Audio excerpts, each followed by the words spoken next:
Queen of Shadows is the 4th book in the Throne of Glass series. If you have not read the first 3 books and the novellas, this is key. You need to read all of them before getting to this one. But now we're going to talk about it. So goodbye, people who do not want to be spoiled. And you don't want to be spoiled. So good! Got my 14 pages of notes. Selena has burnt down the vaults, but what I really want to start with is Nesrin. Nesrin takes Aelin down to go see Kale. Are you saying Aelin? Because I know it could be pronounced Aline. Anyway, Kale is down there and he has turned into a different person. I'm gonna have to skip around a bit because so much happened in this book. Aelin has made this deal with Arobynn that if she captures a Valg for him, he will help her get Aedion out of the glass castle. Manon is taking no crap from Duke Parrington. She literally says, "You are not my Duke." Lysandra has come back into our lives, which is something I did not expect to happen, and also she has brought Evangeline, and Evangeline tells our crew what Lysandra has done for her. And Lysandra is actually trying to save this girl from the life she had to live. Aedion is in the dungeon, and he's trying to let an infection kill him because he's heard, Aline might come and try to find him. He doesn't want her to risk her life, so he's trying to be sacrificial, but it's also stupid because now he's so weak when he has to get out. The meeting with Duke Parrington about breeding the witches was first of all rather disturbing and second of all confusing because we don't know what is going to come about witch plus Valg. And Manon, she's very much interested in power and how all of that works.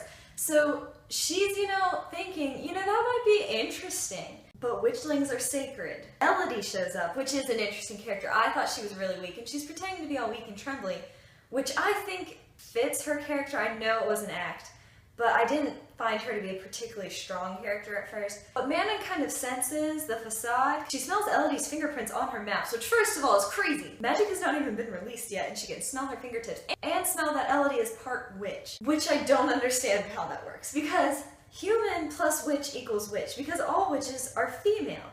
So how does somebody become half witch? How does their blood get watered down that Elodie's blood is red? I have so many issues with Arobynn. When he meets up with Aelin again, and she's wearing the suit, which first of all, I love that we have this suit again because I really liked seeing it when Aelin used it before, and it's got all the knives everywhere and all that stuff. But he's all like, you fill it out better now than you did at 17, because he's a creep.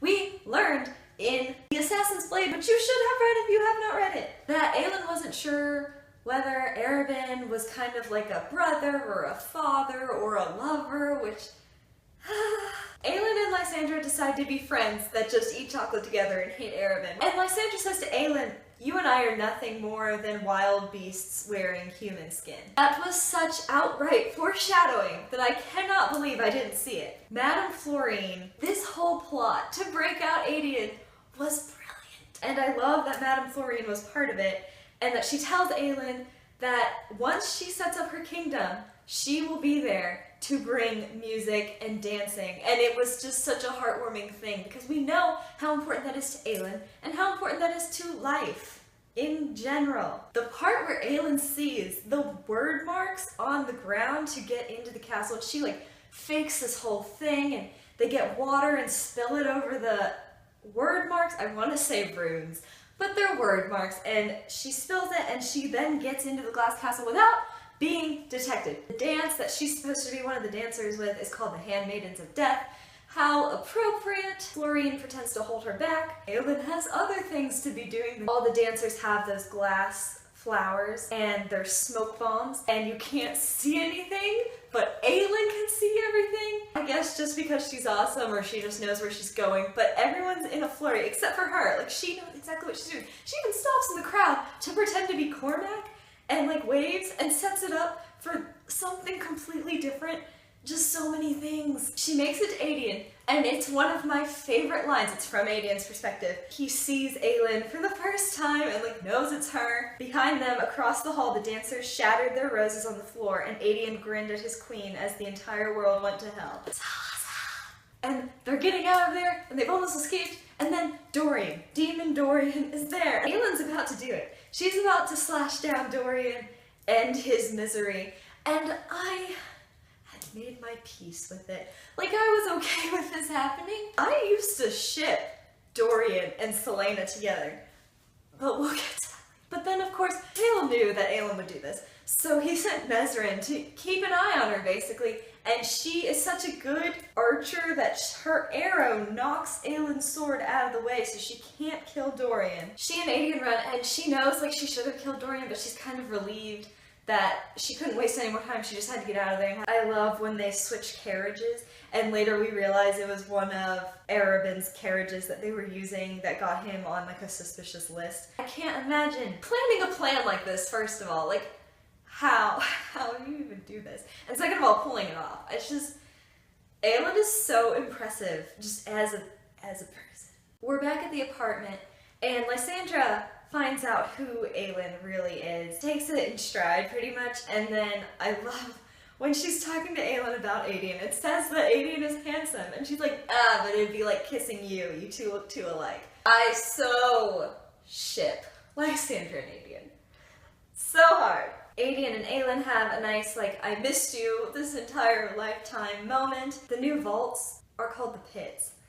That's a gross name. They could have thought of something else. But Aelin goes in there and she kills a Valg demon in front of all these people. Also, did you notice that she called herself Ansel? Ansel, who was at the desert training thing that Selena was at. If you have not read The Assassin's Blade, we see a word hound for the first time. Yikes. This is the first time in the entire series where something happened that I was like, wow, I don't know if she can handle this. I have a lot of faith in Aelin.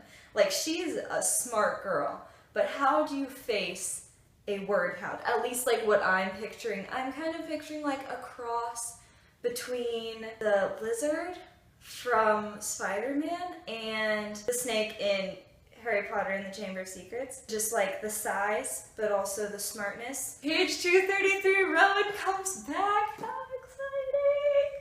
And now I shall tell you that I am Team Rowan. I love them together. I'm tearing up right now because I'm just so excited. Now this whole time, Aelin has been telling Aedion about Rowan, and she's like, oh, he's a pain, but he's my Caranum. But Aedion looks up to Rowan as an absolute legend. Rowan knows that Aedion is Gabriel's son, which is a twist. Aedion also gets mad that Rowan took the blood oath with Aelin, which is like kind of understandable, but really she only knew that he had a 50-50 chance of being alive. She could have saved the blood oath and he could have been dead. Can't more than one person take the blood oath? I'm kind of confused whether this is only a one-person thing or is that just tradition? We also learned that Lorcan is here. Am I missing something? Did I forget something from the last book? Because I had no recollection of who Lorcan was.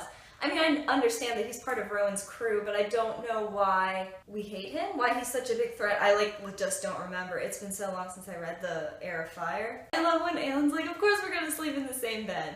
It doesn't send the wrong message, and then because Rowan was so like picky about it, she comes out in the like skimpiest little nightgown, and Rowan just kind of loses it a little bit. She asks if he wants her to wear anything in particular. If she's gonna scandalize him, might as well do it correctly. He said he wanted her to wear a gold nightgown.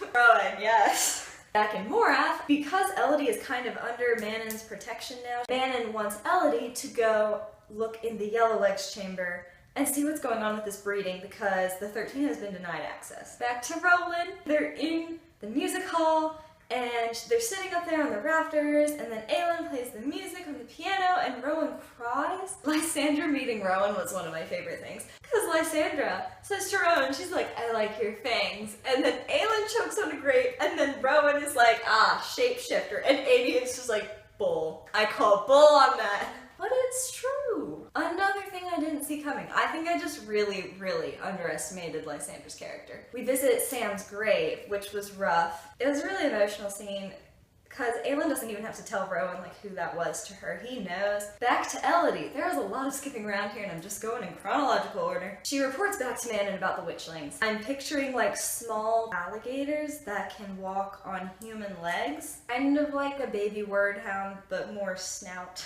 Dinner time with Arobyn. Rowan and Aelin walk out looking fine. She's wearing that dragon dress that Rowan noticed earlier in her closet. She's got that valve with her to take to Arobynn. Arobynn takes Aelin, Aedion, and Rowan down into his torture chambers. Arobynn kind of tortures the Valg a little bit, even though he's not really a Valg anymore. He tells him how the rings work, and then they kill the Valg, who's really a human, and it's kind of just like a mercy killing in Celaena's mind. At dinner, Rowan are mind talking. She tells him that she's not wearing any undergarments with her dress, and Rowan just accidentally bangs his knee into the table as a response to this comment. Fantastic. Aelin gets the amulet that she wanted from Arobynn. Right before he slips that ring he got off the Valg onto Aelin's finger.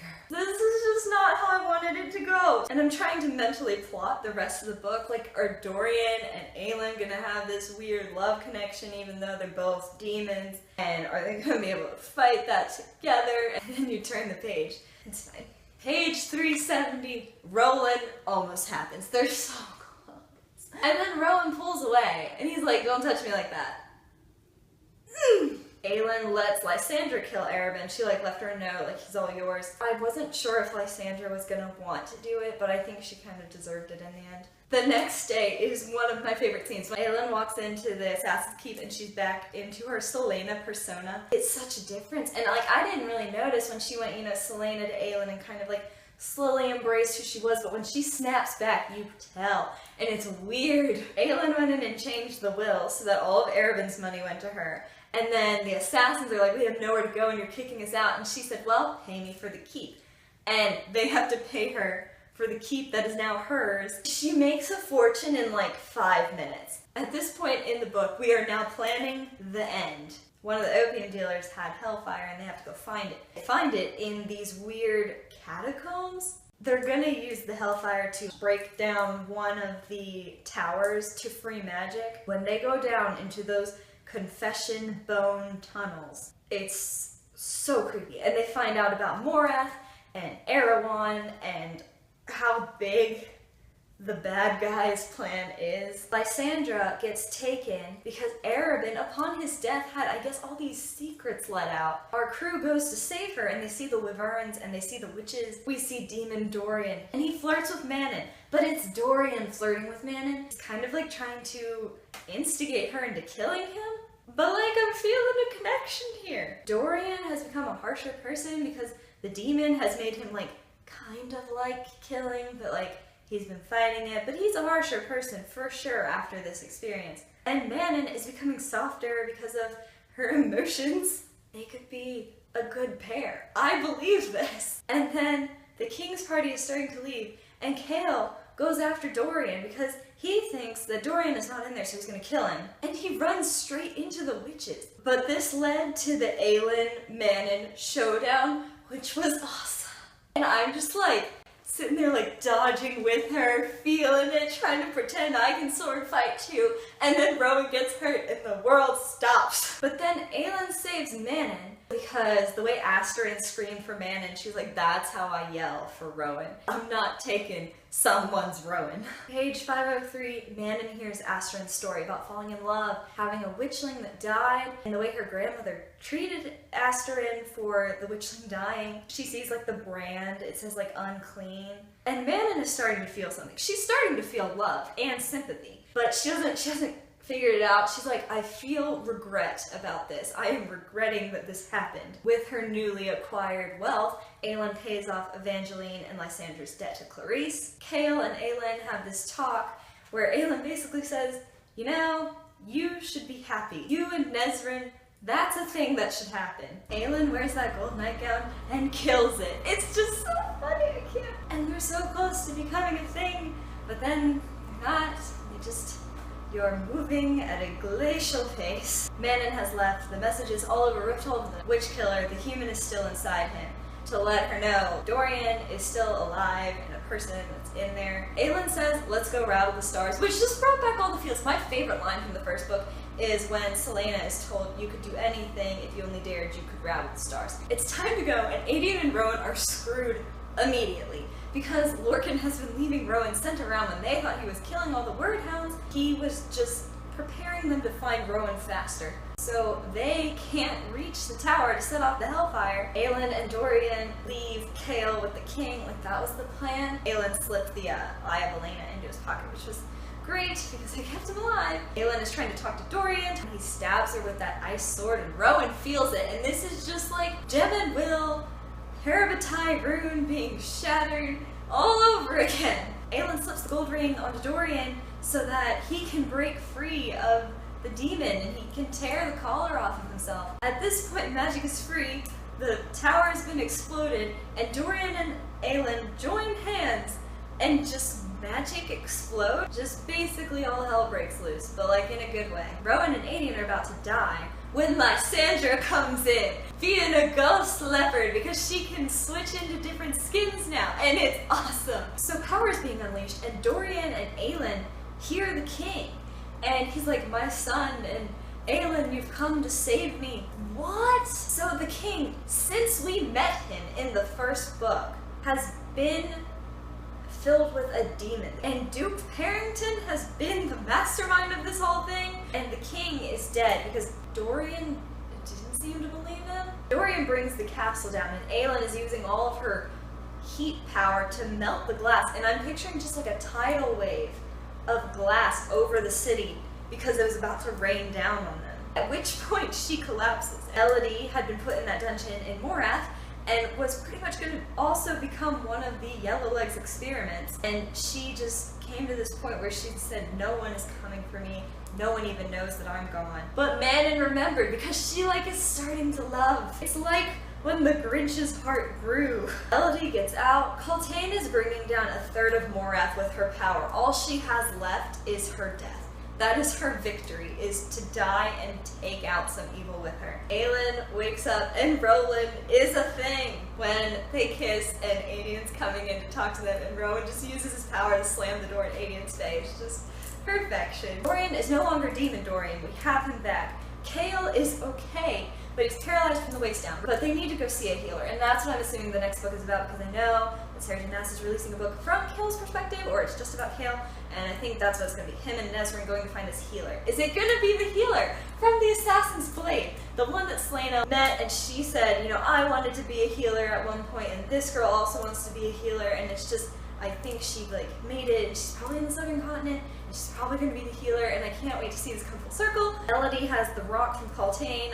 It's a word stone, right? It said, find Celaena Sardokian, who she has no idea who this is, but she's going to find her. Sandra will be part of Aelin's court, and that's just, it was such a sweet moment. The Duke and Vernon somehow survived. Both of our really bad guys survived, but they think Elodie is dead. Manon comes on Abraxas to like come view Dorian like from afar. I guess she was kind of curious like what happened, and she sees him and Dorian just like, hi. The crew travels and they find Terrasen, and it's just like that's just the biggest breath of relief where you know things aren't over yet, but like at least she made it back. Like she's home and it's great. I'm so glad there will be more of the story because a lot of young adult literature, this is where it ends. Like if there weren't these loose ends, which will be tied up later for us, but if there weren't, this is where it ends. Setting up the new government, setting up the new kingdom, that's where we stop. I have the next one, and I'm so excited to read it. Things I'm worried about. Obviously, Parrington is alive, and we need to worry about this because of Erewhon. Dorian is left alone in the palace. He's just gotten a demon out of him. His brain is not going to be where it's supposed to be. Holland, this is my biggest worry. Dorian has a brother. If it wasn't something that was going to come up, he wouldn't have a brother. There's no reason Sarah J. Maas would have put a brother in there if it was not going to come back to bite us in the butt. 10 out of 10, 50 million stars, 1,000 thumbs up. It was fantastic. I loved this book. I love this series, and I can't wait to see where it goes. My name's Caitlin. Thanks for watching. Bye!